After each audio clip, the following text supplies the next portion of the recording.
What is up, Bruins fans, and welcome back to Locked On Boston Bruins podcast. I'm your host, Ian McLaren, and on today's episode, I'm going to talk about 3 X factors for the Boston Bruins this season. Thank you so much for making this podcast your first listen of the day. Very excited that hockey is back and to talk about 3 players who I think will be key to Boston's success this season. So let's get into it, shall we?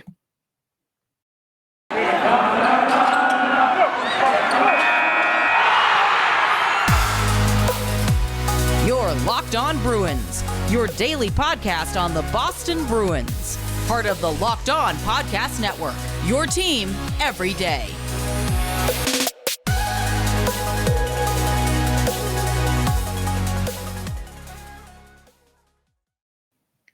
What's up, everybody? Hockey is back. The NHL regular season kicked off last night. We still have to wait a few days for our Bruins to take to the ice, but it's nice just to be able to watch NHL hockey again. And I want to thank you for making Locked On Boston Bruins your first listen every day. We are free and available on all platforms. So whether you're an Apple user or Spotify, Stitcher, Pocket Casts is where I get my podcasts. Please do hit that subscribe button. Each new episode will be automatically added to your feed for you to download, listen, and enjoy. If you could also take a moment to rate and review, that would be very much appreciated, especially if you're an Apple user. We're also on YouTube, so if you're watching, please hit that subscribe button as well. Be very much appreciated, and hopefully we can continue to grow the podcast in video form. Those of you watching on video, you can see my Twitter handles there. You can find me at Ian C. McLaren for my hockey tweets and dad jokes. Been writing about hockey for 16 years now, beginning with the Joe Thornton to San Jose trade. That was my first foray into hockey blogging, and it's just kind of taken off since there. I've been hosting this podcast for 2 years now. I'm very excited to enter season 3 of Locked On Boston Bruins. If you want to follow along on Locked On Bruins Twitter, you can do so at Locked NHL Bruins, and it's the same handle on Instagram. So let's get into today's episode. I want to talk about 3 players that I believe are X factors for the Boston Bruins this season. We'll kind of go from front to back and start with Nick Felino. Now, Nick Felino came over as a free agent this past summer after a brief stint with the Toronto Maple Leafs, which was cut short due to injury. Longtime Columbus Blue Jacket, captain of that franchise, and his impact, I think, will be felt more in the locker room, off the ice, but I do think he will have an impact on one of his line mates. His dad was an NHL player. He has a brother in the NHL. He entered the league at 19 years old with the Ottawa Senators, and he is approaching his 1,000 game, which he'll likely celebrate with the Bruins this season. And he said one of the biggest things that he took away from his dad is that not necessarily a skill characteristic, but it's a love of the game. Nick Felino loves to compete with his teammates. He loves to try to get the best out of them, and he loves to get to know them on a personal level. Nick Felino has been placed on the third line with Eric Haula and Jake DeBrusk, and I think it's with the youngster that he could have a pretty big impact. We all saw how Jake last season struggled physically, mentally. He was very open about that. And I think a guy like Nick Felino can come in as a fresh voice, perhaps the existing leadership core not quite getting through to Jake. And Nick Felino can come in and help, reinvigorate Jake's love for the game, help him feel valued both on and off the ice as a young guy, and just really spark his offensive game as well, which I think would be such a huge benefit to the Boston Bruins. Obviously, we talk about secondary scoring. If Jake DeBrusk can get back to, competing for 20, 25, even our wildest hopes and dreams for him are a 30 and above goal season.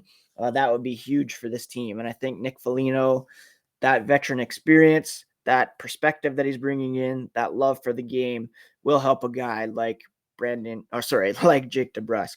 Jumping ahead here a bit. I think Brandon Carlo is another X factor for the Boston Bruins, and he's already been learning from Nick Foligno as well. Brandon Carlo is one of 3 players who has been tapped to wear an A this season on a rotating basis, along with Charlie McAvoy and David Pastrnak. And he said he's been learning when to keep guys honest. And also with doing that, you've got to keep yourself honest. He has noticed that with Nick Felino already. And he says he loves having him around. He's a great element to the leadership aspect. And there's a lot that he can learn from him as well. If you recall, a couple years ago, the defense was anchored by Zdeno Chara and Torrey Krug on the left side. Those 2 guys are gone, and the leadership has moved on the blue line to the other side with Charlie McAvoy, who is a Norris Trophy candidate, if not will be a finalist, perhaps a winner this season. And Brandon Carlo, I think, really needs to step up and take some of the pressure off McAvoy that way in terms of leadership, in terms of helping anchor the right side, and perhaps even chipping in offensively. If he can be kind of a stand-up guy on the ice, off the ice, that will be huge for the Boston Bruins. Key to that will be staying healthy. We know he's had some injury issues in the past, some just by happenstance, others by malicious behavior on the hands of opponents. But Brandon Carlo, I think, he has this contract extension. He has tenure.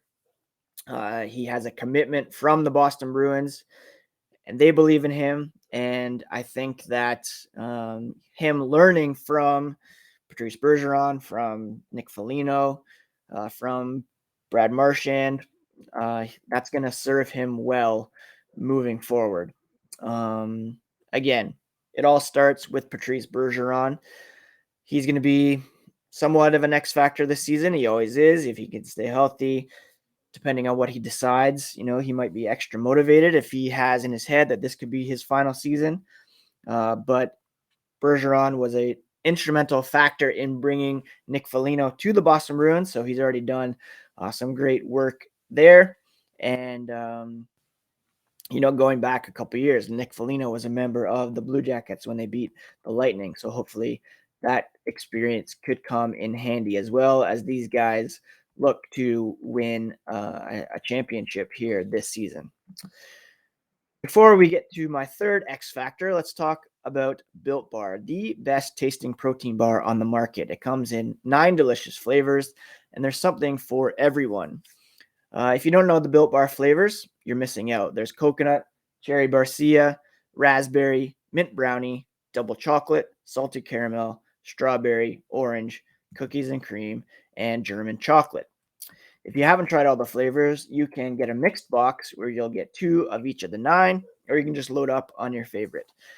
Not only are Built Bar flavors great tasting, but they're also healthy too. About 17 to 18 grams of protein, calories ranging from 130 to 180, about 4 to 5 grams of sugar, 4 to 5 grams of net carbs, and they're also allergy friendly as well. You can get nut-free options, gluten-free, which is important for me as someone who has celiac.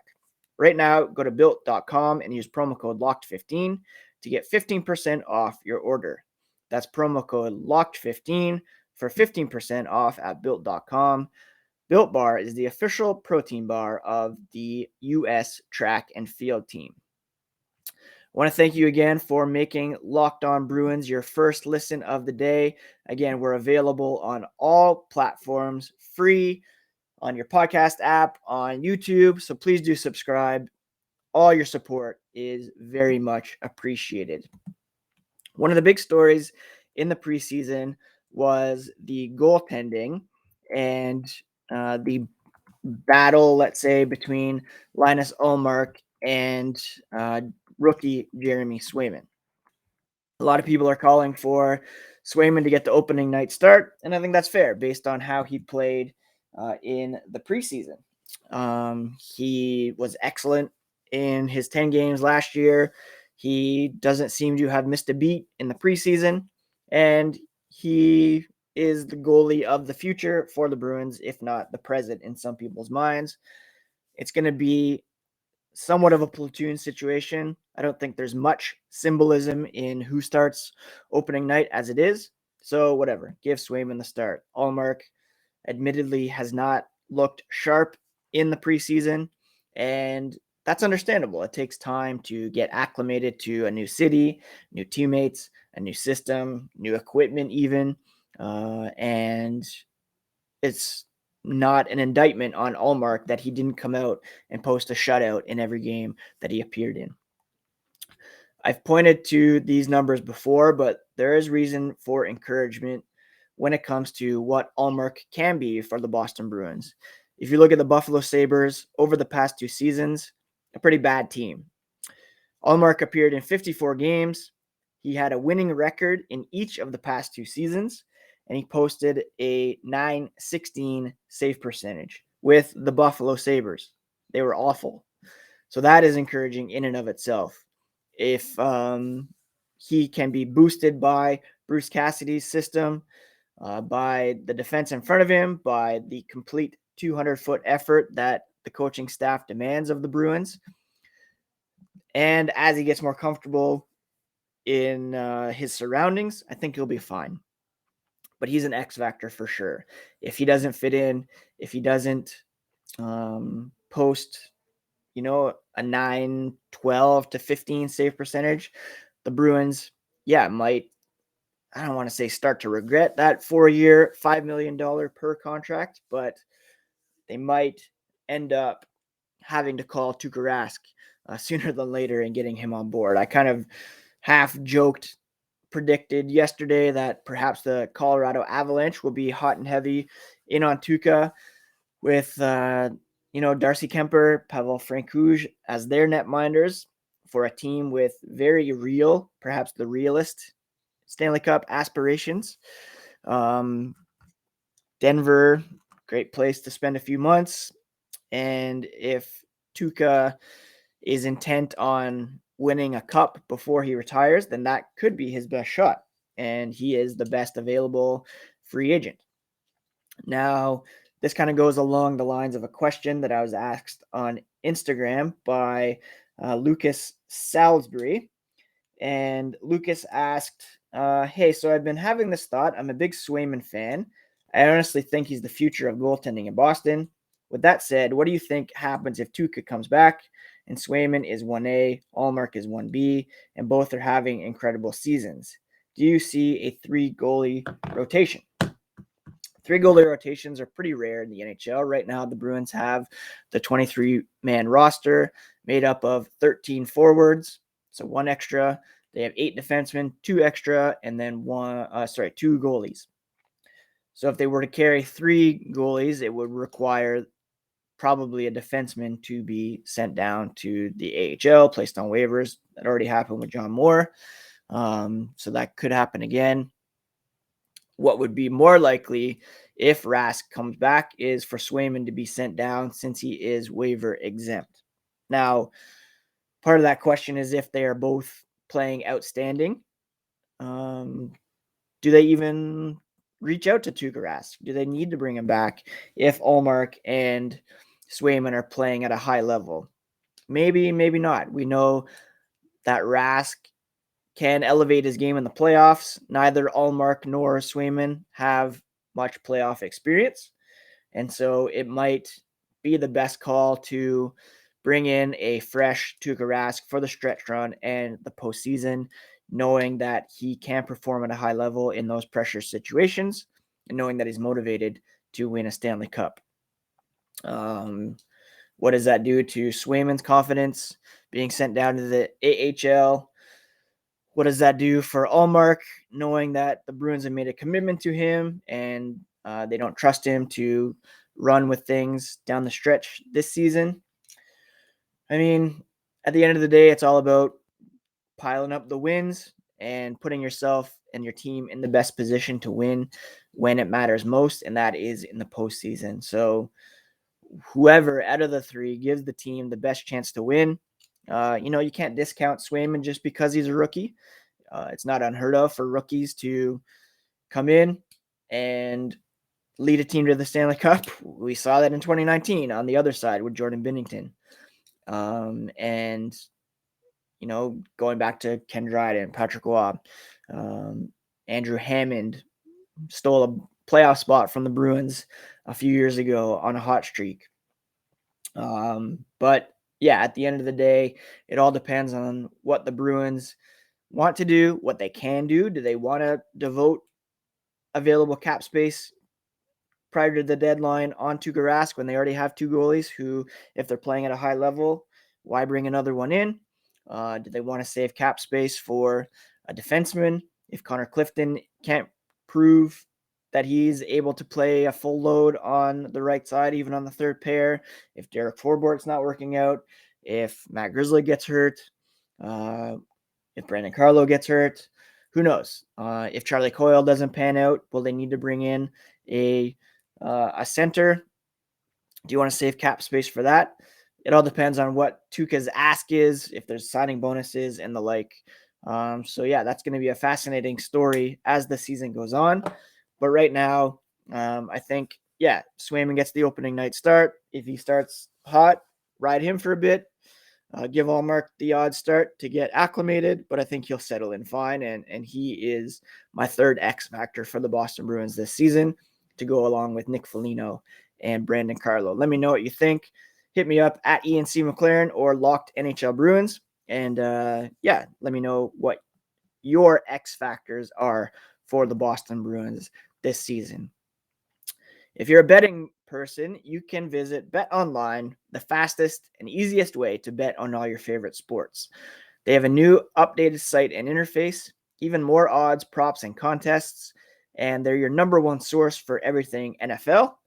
And they also have you covered when it comes to the baseball playoffs, hockey, basketball, boxing, even some favorite Vegas casino games.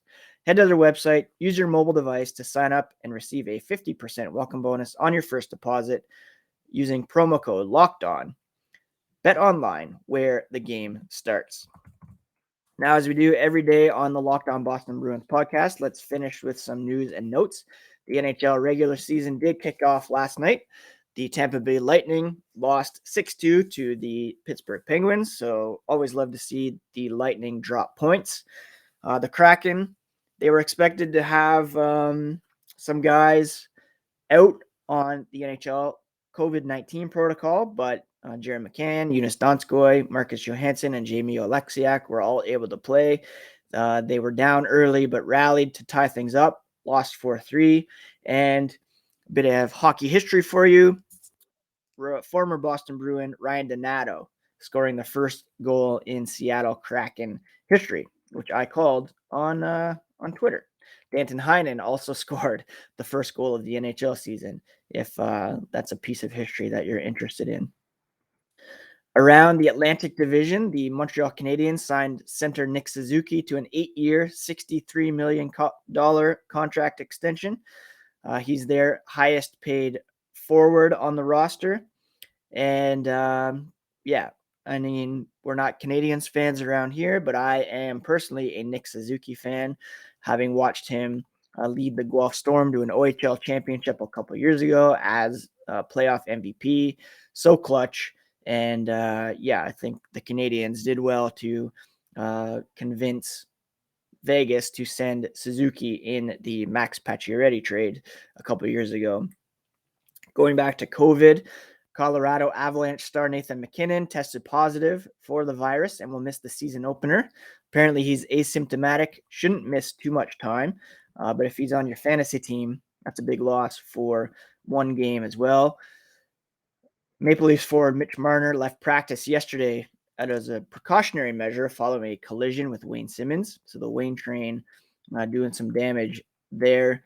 If he were to miss any time, Marner, that would be detrimental to the Maple Leafs, of course, who play tonight against the Montreal Canadiens. A lot of games on the schedule tonight, and I'm excited to check some of those games out. Going back to the center discussion, there's one intriguing name that could be on the market, and that's 24-year-old center Dylan Strome. Bruins fans make a lot of the 2015 NHL draft, and Jake DeBrusk is still on the roster, but Ansborough, I guess, but Zach Senyshyn didn't quite pan out. And if you look at who was picked third overall, you'll see Dylan Strome, who hasn't performed at that high of a level.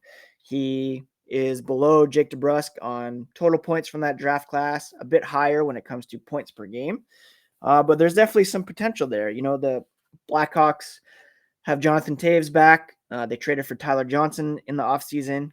Kirby Dach is a very talented youngster, and doesn't serve the team or Strome well to place him as the fourth line center. Would he be a fit in Boston? I don't know, but it's certainly an intriguing prospect. The Bruins could get a bit younger. Could be a nice piece for the future. And he's got a very decent contract at the moment. Pull up his cap friendly page. I know he's making $3 million and he's an RFA. So there would be some control if they were to acquire him as well. Just food for thought as we move through the season and wonder who the Bruins could look at if they do need help down the middle. Frank Saravelli of Daily Faceoff said the Blackhawks aren't facing pressure to move Strome, but they're actively listening. And the Bruins are among the suitors, according to Saravelli, along with the Sabres, Blue Jackets, Red Wings, Wild, Canadians, Senators, and Kraken. So, yeah, Dylan Strome, a name to keep an eye on or an ear out for. Anyways, I don't know. I think that's it for today's episode of Locked On Boston Bruins. Last night, watched some hockey. My wife and I are catching up on the morning show. We've been watching Made on Netflix, which is very good as well. I'm a big Leftovers fan, and Margaret Qualley was in that show, and she is carrying Made very well if you're looking for something to watch other than hockey. And yeah, that's pretty much it, I think. Tomorrow we'll be back to continue to tee up the Bruins season opener, bring you the latest from practice as they try to stay fresh in advance of Saturday's season opener against the Dallas Stars, which I'm planning to watch from Ottawa as I go and visit some family over the weekend for the first time in a while due to COVID restrictions. So yeah, I hope you're all having a great week. Happy Wednesday, all downhill to the weekend from here. And thank you again for making Locked On Bruins your first listen. If you need a second listen, go check out the Locked On Fantasy podcast hosted by Scott Cullen.